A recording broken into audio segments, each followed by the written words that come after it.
ይሄ በምስሉ ላይ የምትመለከቱት ግለሰብ 18 ሚሊዮን የአሜሪካን ዶላር ነው የሰረቀው። እንዴት? ሰላም ጤና ይስጥልኝ ክቡራትና ክቡራን ተመልካቾቻችን፣ ዛሬም እንግዲህ በሌላ ቪዲዮ ተመልሰን ተገናኝተናል። ሀሜተኛው እባላለሁ። ለዚህ ዩቲዩብ ቻናል አዲስ ከሆኑ ሰብስክራይብ በማድረግ ይህን ውድ የሆነ የሀሜተኛው ኮሚኒቲ ይቀላቀሉ።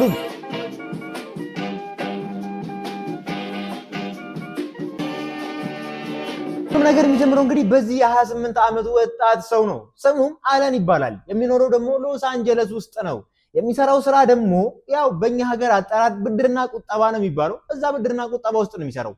እናም ይሄ ግለሰብ ቀን በቀን ገንዘብ መሃል ነው የሚውለው። ሀብታም መሆን ይፈልጋል። በጣም ታትሮ ይሰራል። ቢሆንም ግን የሚፈልገውን ያክል ገንዘብ አላገኘም። ቀን በቀን ደግሞ የሚውለው ገንዘብ ውስጥ ነው። በቃ ገንዘብ በላዩ ላይ ያልፋል፣ በላዩ ላይ ይመለሳል፣ በላዩ ላይ ያልፋል ምናምን ነገር በገንዘብ መሃል ስለሚውል በጣም ይጎመዣል። እናም እንግዲህ ጊዜ ቢፈጅበት ነው እንጂ ከነዛ ሁላ ገንዘቦች መካከል መውሰዱ የማይቀር ነበርና የተፈጠረውም ልክ እንደሱ ነው። በ1997 ዓመተ ምህረት እንደ ኢሮፓውያኖቹ አቆጣጠር አንድ ሐሳብ ይዞ ይመጣል። እሱም ምንድነው ያላችሁ ሊሆን ይችላል። ለምን አሰሪዎችን አልሰርቃቸው? ያ ማለት እንግዲህ ድርጅቱን ለምን አልሰርቀውም ብሎ ያስብና ድርጅቱን ስለመስረቅ ያስባል። እናም ድርጅቱን እንዳለ ይመረምረዋል፣ ያጠናዋል። ሴኩሪቲ ካሜራ ምኑ ጋር ይቀርጻል፣ ምኑ ጋር ሴኩሪቲ ካሜራ የለም፣ ቦቱ ጋር እንዴት ደርሳለሁ፣ እንዴት ይከፈታል ምናምን የሚባሉ ነገሮችን እንዳለ ያጠናል። ሌላው ይቅር በቤቱ ቁጭ ብሎ እንኳን ለጥናት እንዲመቸው ካሜራ ይዞ ሁላ ወደ ስራው እየሄደ ፎቶ ያነሳዋል ምናምን እና ሰራተኞችም ሲጠይቃቸው ኧረ የሆነ ለማስታወሻ የሚነሳው ፎቶ ነው አይነት ነገሮችን እየነገራቸው ፎቶ እያነሳ ወደ ቤቱ እየወሰደ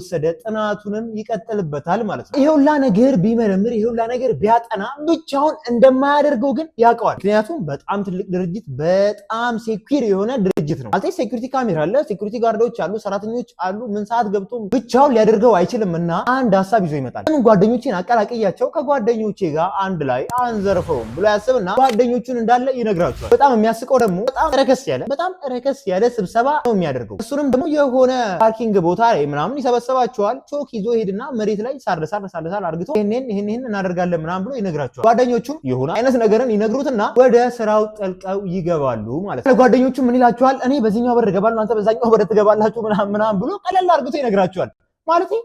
በጣም እብደት የሆነ አስተሳሰብ ማለት ነው። እናም ከጊዜያት በኋላ እንግዲህ ሐሳባቸው የነበረው ያው እሱ እዛ ይሰራል ምናምን ነገሮችን አረጋግጠው አስማምቶ ምናምን ነገር ወደ ዝርፊያው ሊገቡ ማለት ነው። ማለት ሙሉ አክሰስ አለው። የዛ ድርጅት ሰራተኛ ስለሆነ ሙሉ አክሰስ አለው። ቁልፎች አሉ። ሴኩሪቲ ካሜራዎችን በደንብ ያውቃቸዋል።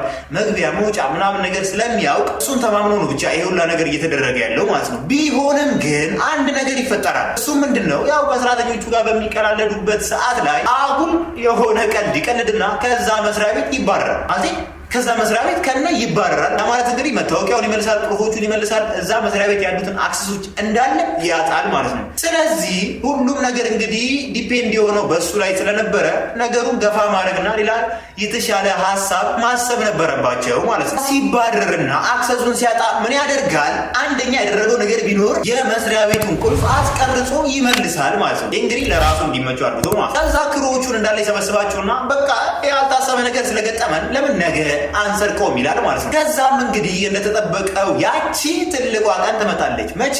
ነገ የምትባለው ቀን ትመጣና እንግዲህ ዛሬ ትሆናለች ማለት ነው። ከዛ እንግዲህ የሚገርማችሁ ነገር ማለት ነው እነዚህ ሰዎች በጠቅላላ ራሱ አለንን ጨምሮ ምንም አይነት የወንጀል ሪከርድ የለባቸውም። እነሱ በቃ ልክ እንደ ፈርስት ታይማቸው ነው ማለት ነው። ምን ያደርጋሉ መሰላችሁ? ነገ የምትባለው ቀን ስትደርስ በጊዜ የተሄዳሉ። እዛ አካባቢያቸው ላይ የሚዘጋጅ አንድ ፓሪ ነበርና እዛ ፓሪ ላይ ሄዳሉ። ከዛም ጋር ይተዋወቃሉ፣ ከዚህ ጋር የሚያወራሉ። ብቻ እዛ ፓሪ ላይ ነበር ለማለት እና እነዚህም ሰዎች እነሱን በደንብ እንዳያዩዋቸው ምስክርነትም እንዲሰጡላቸው እዛ ፓሪ ላይ ይንቀሳቀሳሉ፣ ይጨፍራሉ። እንግዲህ ከነዛኛዎቹም ጋር ይነጋገራሉ፣ ከነዚህኛዎቹም ጋር ይነጋገራሉ። ሰዓቱ እየቀረበ ሲመጣ ግን አለን በአይኑ ምልክት ይሰጣቸውና አንድ በአንድ በጀርባ በር ከወጡም በኋላ እንግዲህ ልብሳቸውን ይቀያይራሉ። ሙሉ ጥቁር በጥቁር ይለብሳሉ። የፊት ጭንብላቸውን ያደርጋሉ። መኪና እያሽከረከሩም ይሄዳሉ። እዛ መኪና ውስጥ እንግዲህ ቁጭ ብለው ለጥቂት ደቂቃዎች ይጠብቃሉ። ያቺ ጥቂት ደቂቃ ምንድን ነች? አለን እዛ ይሰራ ስለነበረ ሁሉም ሰዎች ለብሬክ የሚያርፉበት ሰዓት አንድ ሰዓት አለች። እሷም ሰዓት ምንድነው? ሁሉ ምግባቸውን የሚበሉባት ሰዓት ላይ ምናምን እና ካፍቴሪያ ውስጥ ነው የሚሆኑት። ሙሉ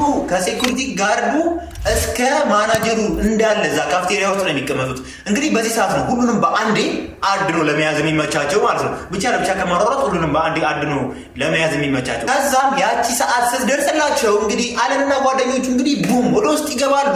ሁሉም ላይ ሽጉጣቸውን ይደቅናሉ። ወደ መሬት እንዳለ እንዲንበረከኩ ያደርጓቸዋል። የሁላ ነገር ካደረጉ በኋላ እንግዲህ አለን ሁሉንም ሰዎች ስለሚያውቃቸው ሱፐርቫይዘሩ ጋር ይሄድና የቮቱን ቁልፍ ያ ማለትም እንግዲህ የካዝናውን ቁልፍ ከሱፐርቫይዘሩ ላይ ይቀበሏል። እዛም ያንን ቁልፍ ይይዙና ወደዛ ቦት ይሄዳሉ። ሙሉ ገንዘቡን ጥርግርግ አድርገው ባመጡት መኪና ውስጥ እንዳለ ጥቅጥቅ አድርገው ይሞሉታል። ያ ማለት እንግዲህ ቢያንስ 18 ሚሊዮን የአሜሪካን ዶላር ማለት ነው። ሙሉ ገንዘቡን ጠራርገው መኪና ውስጥ ካስገቡ በኋላ አንድ ነገር ያደርጋሉ። ማለት በጣም ሲበዛ ስማርት ወይ ነው የተጠቀሙት የምልበት አንደኛው ምንድነው ሙሉ የሴኩሪቲ ካሜራው የተቀረጸውን ፉቴጅ ጠቅላላ ቴፑን እንዳለ ይወስዱታል። አንድ ላይ ከገንዘቡ ጋር እንዳለ ይወስዱታል። ማለት እነሱ ገብተው እስኪወጡበት ሰዓት ድረስ የነበረውን ፉቴጅ እንዳለ ጥርግርግ አድርገው ከወሰዱት በኋላ ተነስተው ይሄዳሉ። እነሱ ተነስተው ከሄዱ በኋላ እንግዲህ ነገሮችን ካረጋገጡ በኋላ አንዱ እንደምንም ራሱን ይፈታና ለፖሊሶች ይደውላል። እና ፖሊሶች መጥተው እንግዲህ ያንን እንዳለ ከመረመሩ ከፈተሹ ምናምን በኋላ ፖሊሶች ምን ብሎ ይደመድማሉ? ይሄማ የውስጥ ሰው ያለበት ዘረፋ ነው ብሎ ይደመድማሉ ማለት ነው። ማለት መግቢያ መውጫው፣ የሰዎቹ መሰባሰብ፣ የገንዘቡ አወሳሰድ፣ የቆዩበት ደቂቃ እንዳለ ፐርፌክት ነው ማለት በጣም ፐርፌክት፣ መደናገር የለውም፣ ምንም እዛ መወዛገብ የለውም። መጡ ጠቅጠቅ አድርገው ሄዱ። ስለዚህ ይሄ የውስጥ አካል ያለበት ዘረፋ ነው ምናምን ይላሉ። ከዚህ መካከል እንግዲህ አንዱ ሰውዬ ሲመስለኝ የአለንን ድምፅ ሳልሰማው አልቀርም እና አለንን ሰምቼዋለሁ መሰለኝ ምናምን ይላል። ማነው አለን ብለው ምናምን ሲጠይቁ ከጥቂት ጊዜ በፊት ከዚህ መስሪያ ቤት የተባረረ አንድ ግለሰብ አለ ምናምን ይሏቸዋል ማለት ነው። እና ፖሊሶችም ክትትል ያደርጉበታል ምናምን። አለን እንደምታሰቡት ደደብ አልነበረም። ማለት እንዳለ እቃዎቹን እንዳለ ዘራርፈው ከወሰዱ ገንዘቡን እንዳለ ዘራርፈው ከወሰዱ በኋላ ገንዘቡን የሚያስቀምጡበት አስቀምጠው ልብሳቸውን ቀይረው እዛ ፓሪ ላይ ተመልሰው ይሄዳሉ ማለት ነው። 30 ደቂቃ በማይሞላ ጊዜ ውስጥ ወጣ ገባ ነው ያሉት ማለት ነው። ስለዚህ እዛ ውስጥ የነበሩ ሰዎች መስክሩ ቢባሉ ሊመሰክሩ የሚችሉት እዚህ ነበሩ። 30 ደቂቃ ስልክ ሊወራ ይችላል። 30 ደቂቃ መጸዳጃ ቤት ሊገባ ይችላል። 30 ደቂቃ በጣም አጭር ፓሪም ነው ደግሞ ለመዝናናት ምናምን ወደ ሌላ ክፍል ተገብቶ አለው እና ሰዎቹ ሊመሰክሩ የሚችሉትም ይሄንን ነው። ከዛ ከወጡ በኋላ እንግዲህ እንደማንኛውም ደደብ ዘራፊ ያደረጉት ነገር ገንዘብ መበተን ምናምን አይደለም። በጣም ስማርት ወይ ነው እንዳልኳችሁ። ምንም አዲስ ነገር አልተፈጠረም። ሰዎቹ ይኖሩት እንደነበሩ ኑሮ ነው የሚኖሩት። ሰዎቹ ይበሉት የነበሩ ዳቦ አንድ ከነበረ አሁንም የሚበሉት አንድ ዳቦ ነው። ሰዎቹ ይነዱት የነበረው መኪና ያቺ የተዝረከረከችዋ መኪና ከሆነ አሁንም ያችሁ ነች። ማለት ገንዘብ ተገኘ ብለው እንደልባቸው አልተጫወቱበትም፣ እንደልባቸው አላባከኑትም። እናም ፖሊሶቹ እንግዲህ አለን ላይ የፈለገ ክትትል ቢያደርጉበት ምንም አይነት የሚጠረጠር ነገር አለን ላይ አላገኙበትም። ምክንያቱም በአንድ ሰውዬ ድምፁን ተጠራጥሬያለሁ ስላለ ብቻ ሊያስሩት አይችሉም። ገብቷቸው ምንም ሊያስሩትም የሆነ እርምጃ ሊወስዱበትም አይችሉም። ብቻ የተሻለ ምስክር የተሻለ ማስረጃ የሚሆን ነገር እሱ ላይ እስኪያገኙበት ድረስ ተከታተሉት። ቢሆንም ግን ምንም ነገር አላገኙም። እናም የሁላ ነገር እንግዲህ እየተካሄደ 6 ወር ሙሉ ይቆያል። ከ6 ወር በኋላ እንግዲህ አለንና ጓደኞቹ ሴፍ ነን፣ አሁን ላይ ሀሪፍ ነው፣ ማንም ሊጠረጥረን አይችልም ምናምን ብለው ሲያስቡ በኪና ቤት ምናምን መግዛት ጀምረው። ማለት ቤትም የሚገዙት የሆነ በጣም የቆየ ቤት ምናምን ዋጋው ረከስ ያለ ቤት። መኪና ቢገዙ እንግዲህ የሚገዙት መኪና ዩዝድን ሰው የተጠቀመበትን መኪናዎች ምናምን ይገዛሉ ማለት ያው ቶሎ ብለው እንግዲህ የሆነ ትላልቅ ብራንድ ያላቸው ስሞችን በሚሊዮን የሚቆጠሩ መኪናዎችን ሊገዙ አይችሉም። ቀስ እያሉ ነው ለውጡን ማምጣት የፈለጉት ማለት ነው። ብቻም የሁላ ነገር እንግዲህ ከተፈጠረና ከተካሄደ በኋላ አለንና ጓደኞቹ አንድ የውሸት ካምፓኒ ይፈጥራሉ። ማለትም ገንዘብ እንደ ልቡ ፍሎ የሚያደርግበት የዶሮ የሚጠበስበት ቤት ምናምን የምግብ ቤት ብቻ ይከፍቱና ገንዘቡ በደንብ ፍሎውም ለማፍጠን ማለት ነው፣ ብዙ ገንዘብ የሰሩ ለማስመሰል ገንዘቡን እንቅስቃሴው ለመጨመር አንድ የውሸት ካምፓኒ ይፈጥራሉ ማለት ነው። ይሁላ ነገር እየተካሄደ እንግዲህ 2 ዓመታትን ይቆጠራል ማለት ነው። ሰዎቹ እንደምታስቡት ደደብ አልነበሩም። ስራቸውም ሆነ እንቅስቃሴያቸው በጣም የስማርት ወይ ነው ማለት ሁሉም የራሳቸውን ድርሻቸውን ገንዘብ አግኝተዋል። አልተጣሉም።